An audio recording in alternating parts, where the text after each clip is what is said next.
പുതിയ സംസ്ഥാന പോലീസ് മേധാവിയായി റവാഡ ചന്ദ്രശേഖറിനെ നിയമിക്കാൻ മന്ത്രിസഭായോഗം തീരുമാനിച്ചു. നിലവിൽ കേന്ദ്ര ഡെപ്യൂട്ടേഷനിലുള്ള അദ്ദേഹം കേരളത്തിന്റെ 41ാമത് DGP-ആയി ഉടൻ ചുമതലയേൽക്കും. റവാഡ ചന്ദ്രശേഖർ സംസ്ഥാന പോലീസ് മേധാവിയാകും. രാവിലെ ചേർന്ന മന്ത്രിസഭാ യോഗത്തിലാണ് തീരുമാനം. പട്ടികയിൽ ഒന്നാമനായ നിതിൻ അഗർവാളിനെ മറികടന്നാണ് റവാഡ ചന്ദ്രശേഖറിനെ പോലീസ് മേധാവിയായി നിയമിക്കുന്നത്. 1991 ബാച്ചിലെ IPS ഉദ്യോഗസ്ഥനാണ് അദ്ദേഹം. ആന്ധ്രാപ്രദേശ് വെസ്റ്റ് ഗോദാവരി സ്വദേശിയാണ്. കേന്ദ്ര ഡെപ്യൂട്ടേഷനിൽ നിന്നാണ് റവാഡ ചന്ദ്രശേഖർ സംസ്ഥാന പോലീസ് മേധാവിയായി എത്തുന്നത്. DIG ആയിരിക്കെയാണ് അദ്ദേഹം കേന്ദ്ര ഡെപ്യൂട്ടേഷനിലേക്ക് പോയത്. കൂടാതെ ഇന്റലിജൻസ് ബ്യൂറോയുടെ സ്പെഷ്യൽ ഡയറക്ടറുമായിരുന്നു. പട്ടികയിൽ ഒന്നാമനായ നിതിൻ അഗർവാൾ നിലവിൽ സംസ്ഥാന റോഡ് സുരക്ഷാ കമ്മീഷണറാണ്. DGP-മാരിൽ ഏറ്റവും സീനിയറായ നിതിൻ അഗർവാളിനും സാധ്യത കൽപ്പിച്ചിരുന്നു. പട്ടികയിൽ മൂന്നാമനായ യോഗേഷ് ഗുപ്തയ്ക്ക് സർക്കാരുമായുള്ള ബന്ധം മോശമായതാണ് തിരിച്ചടിയായത്.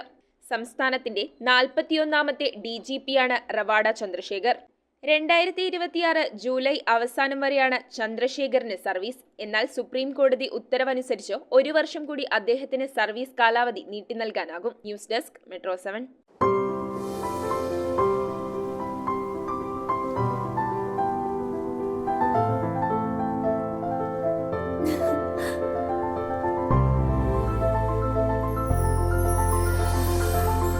കളങ്കമില്ലാത്ത സൗഹൃദം പോലെ കലർപ്പില്ലാത്ത വിശ്വാസം. കല്ലൻസ് ജ്വല്ലറി.